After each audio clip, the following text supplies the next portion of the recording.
Oi, gente! Hoje nós iremos conversar sobre o livro Mulherzinhas, da escritora norte-americana Louisa May Alcott. A minha edição é essa em capa dura e toda ilustrada.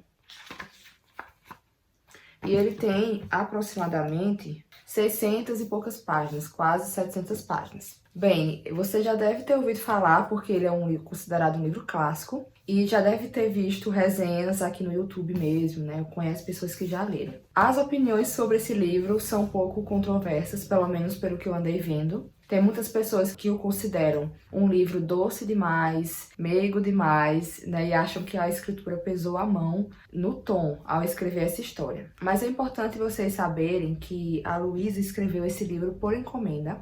Então, o editor dela pediu que ela escrevesse uma história para meninas, para crianças. Então, esse é um livro infantil. O que não é nenhum problema, porque nós conhecemos vários clássicos que foram escritos para esse público e mesmo assim são bons livros. Então, resolvi fazer esse vídeo, né, sobre ele e para falar a minha opinião, né, o que eu percebi durante essa leitura.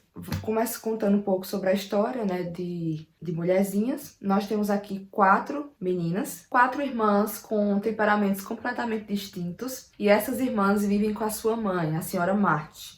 O pai delas tinha ido para a Guerra Civil Americana, né, precisou ir servir, e elas se veem ali numa situação de dificuldade econômica, né? São meninas que receberam uma boa educação, mas que estão num momento de dificuldades, de limitação de recursos, e também estão precisando ajudar as pessoas à sua volta. Apresentando um pouco as meninas, nós temos a filha mais velha, que é Meg. Ela tem aproximadamente 16 anos aqui no início do livro. Temos a segunda filha, a Jo. Temos a terceira, Amy, e a quarta, que é a Beth, a caçula. Bem, apresentando também um pouco as diferenças, né, de temperamento, personalidade de cada uma.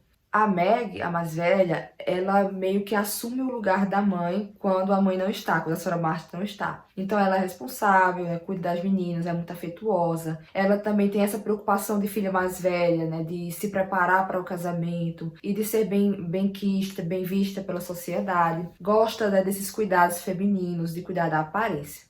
A segunda é a Jo, que é bem diferente da irmã mais velha.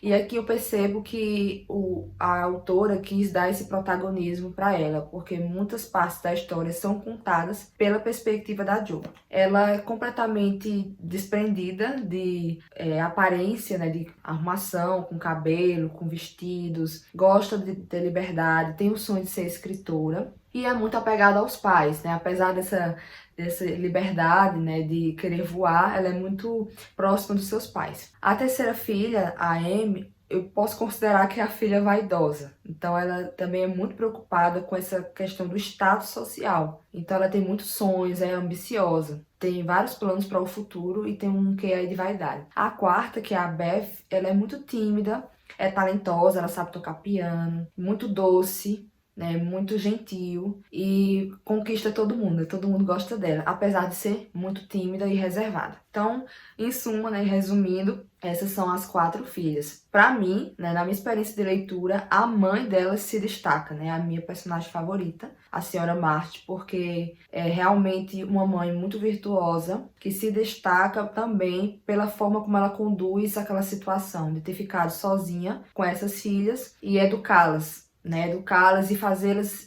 olhar para o que realmente importa, né, saber viver esse período de sofrimento.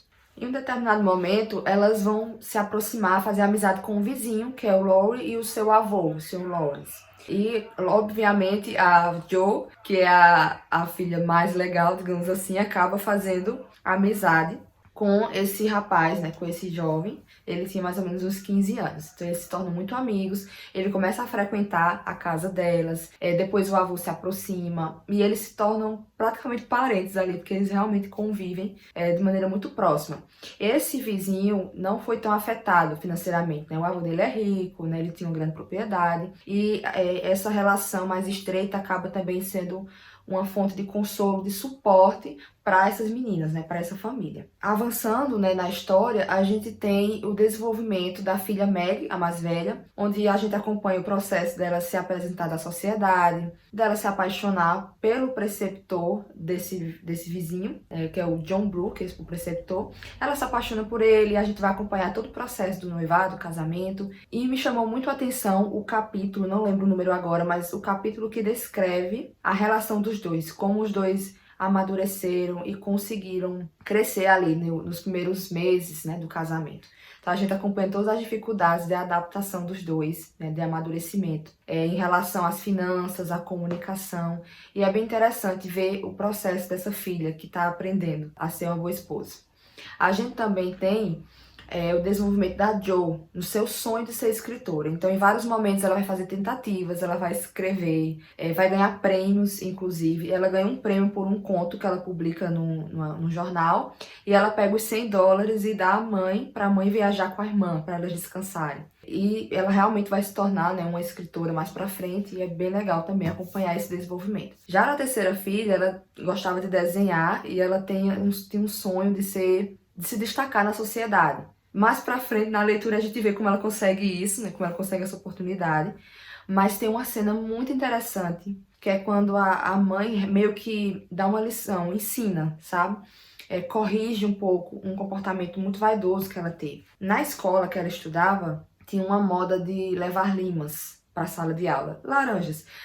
Hoje em dia, a gente, né, os jovens gostam de levar outras coisas para a sala de aula, mas aqui eram limas. Meio que para ostentar, né, essas limas. O professor já tinha proibido, mesmo assim ela levou e ela foi denunciada. Então o professor foi e puniu Amy diante de toda a sala, recolheu as limas e pediu que ela jogasse pela janela. Então houve essa situação de humilhação, a mãe dela foi chamada à escola e a mãe dela vai conversar, né, sobre isso, sobre as motivações dela ter levado, né, essas limas para se exibir diante dos colegas, porque todo mundo levava, todo mundo tinha, e para poder presentear e ser benquista por todos. Eu vou ler para vocês o trecho.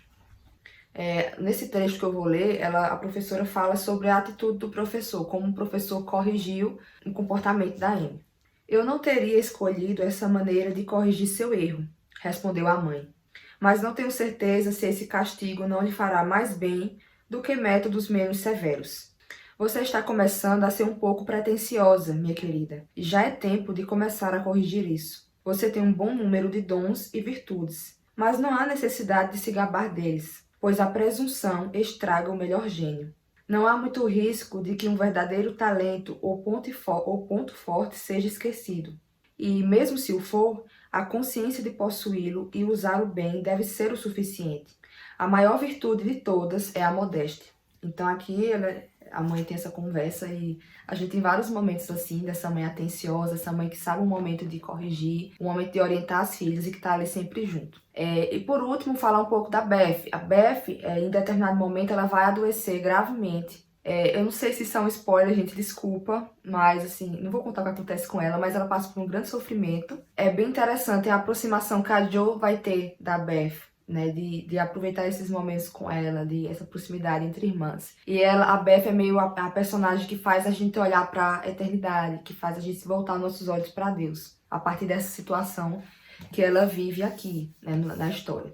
Muitas pessoas vão ler esse livro e vão dizer que é um livro cheio de lições de moral, lições para se tornar boas moças, até pelo título, né? Como tornar boas esposas. Mas eu destaco a importância dele, para além da doçura, ou do tom adotado pela autora, até pelo público que ela escreveu, para a situação que nós vivemos hoje em dia, né? Se a gente observar o imaginário, a formação de valores, né, tudo que está sendo ensinado, né, na nossa sociedade hoje, como as pessoas com a mesma idade desses personagens pensam e se comportam hoje em dia, dá uma certa preocupação, né, porque aqui a gente vê realmente um quê de inocência, né, valores que foram perdidos, né, de uma época de mais ou menos 200 anos, né, e tudo isso hoje em dia meio que foi esquecido. Então, para mim, foi uma experiência marcante, né, por ver tanta beleza nesses comportamentos, nesses ensinamentos. e ver o quanto isso está em falta hoje. Por isso que eu considero esse um bom livro para a formação de meninas e mulheres,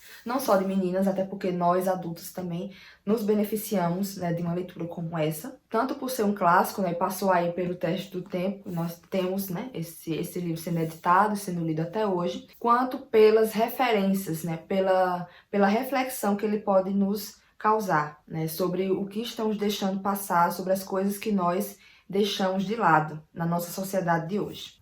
E para finalizar, eu quero destacar uma outra situação que me chamou a atenção, dessa vez com a Jo. A Jo, ela tem uma dificuldade de controlar a irritação, né, de dominar o seu gênio, digamos assim. E tem um certo momento que ela conversa com a sua mãe sobre essa dificuldade, né, de que ela gostaria de controlar mais o que ela fala, né, de como ela se expressa em determinadas situações ali com as irmãs. E a mãe dela vai fazer uma revelação, dizendo que a mãe dela também é assim, que a mãe dela também é muito explosiva, que sente muita raiva, né, e muita vontade de gritar, de dizer o que tá pensando. E ela vai ficar surpresa, porque ela vai dizer, nossa mãe, mas nem parece, né? A senhora nunca age assim com a gente. E ela vai ensinar, né, vai dizer que, de fato, ela precisou aprender a controlar, né, os seus impulsos, a controlar sua irritação, controlar sua reação. E ela disse que, em parte, ela aprendeu muito com o marido, né? E aqui a gente já tem uma referência ao Sr. Marsh. Aprendeu com o marido porque ele nunca perde a paciência, né? Ele é um homem que é sempre bondoso nas suas palavras, nunca perde a paciência. E ela foi aprendendo com ele. E aprendendo com ele, está ensinando, né, as suas filhas. Então,